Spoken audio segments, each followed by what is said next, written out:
This Townhome Spec Inspections, getting to do an inspection this morning. 91, 23, 36 here in Stapleton here in Denver. Getting started a tad early here. This is an ASHI inspection. ASHI is the American Society of Home Inspectors. A copy of ASHI Standards of Practice. It's given with the home inspection contract and is the contract. Basically, the inspection is similar to hiring an electrician, a plumber, a furnace person, a structural engineer, all in one. You find issues with those 4 different systems or trades. Then we have the electrician, the plumber, the roofer, the window guy, whoever it may be, the specialist in whatever trade, whatever issue we find to come out to further evaluate. Give you bids, hand-on opinions on how to fix the issue. There's different opinions, method, costs, and materials for the same exact problem, different opinions, okay? Especially in structural stuff. Other than that, it's not a cosmetic nickel and dime inspection. Not looking to write up holes in screens or dandelions or carpets that need to be cleaned or stretched, okay? Look for major electromechanical structural problems, okay? Alright, I'll start on the roof and work my way down. Okay, just some disclaimers here. There's no way getting up on that top roof. No, I'm not going to put a ladder up there and go up there, okay? Damage the roof, fall down, get, all that, okay? Well, I need to know what's going on up there. We look at it with binoculars. I use binoculars. And or you get a professional roofer to go up there, okay? If you can. And most of them will come out and look at the roof for no charge if there's issues. Anyway, I'm going to start up here and get started on the roof and work my way down. Extend your gutter away from the house about 8 feet. I put a rubber one out here so you can kick it out of the way and step on it. Move this away from your compressor. It's just going to be an issue, okay? As you finish building the house, you want a plexiglass cover on this, keep the rain from going in, okay? Put a backer rod, just a rubber little styrofoam kind of deal, rubber thing. You put it in there and then you caulk those big gaps, okay? That'll increase your R value and keep the rain from going in there.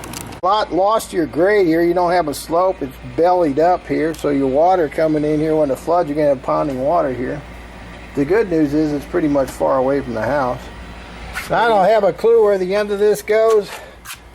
The only thing you can do is wait for it to rain like hell and see if it's percolating up or not. So your shingles are fine. I don't see really any issues.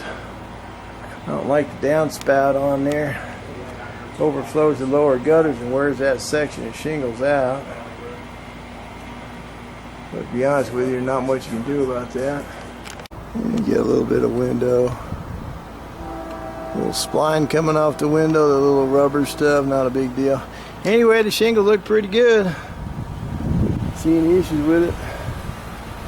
We have 200 amps coming in the panel here. Apparently they finished the basement.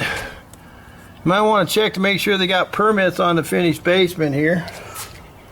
Okay, I don't like really the way they did the electrical there. What else? Other than that, it looks pretty good. You got 40 amps going to a sub panel in there, and we'll see if that's done right or not when we get down there. Other than that, this is fine. If you don't have permits on the basement, you have legal, resale, taxing, all kinds of issues, okay? This breaker panel down here looks good. It's actually done muy bueno. Don't have any issues with this. You still need to check to make sure they got a permit on the whole thing now. You can't get the lights to work on your stove here. These are kind of specialty lights, so they certainly could be burned out. Can't get them to work. Put a pan or Smitty pan underneath here. As this washer leaks, gonna flood the house. So you need to put a pan underneath here with a drain.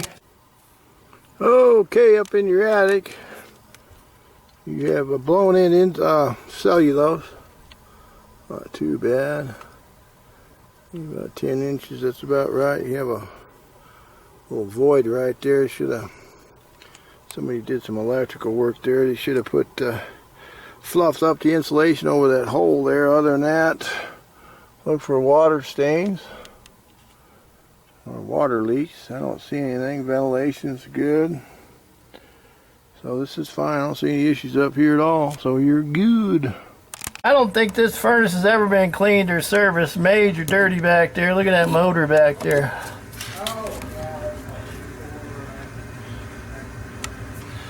Oh, you can see that.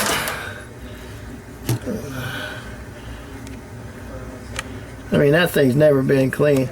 So these are high efficiency furnaces. They need to be cleaned and serviced, and all the gas measurements and all that need to be done probably every other couple of years. You need to put a water alarm on here. They're pretty inexpensive for your sump pit. I can't see if the pump works because you have to dump a bunch of water in there, and we ain't going to do that. So I don't see any cold air returns down here. You're supposed to put cold air returns down here to finish the basement. The bottom of the door is not undercut enough to close the door and get proper cooling and heating in here either.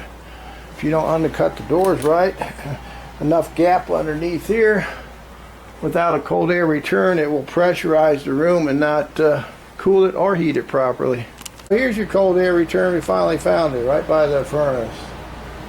That's pretty much the conclusion of the inspection. 9123 East 36th Avenue. That's it.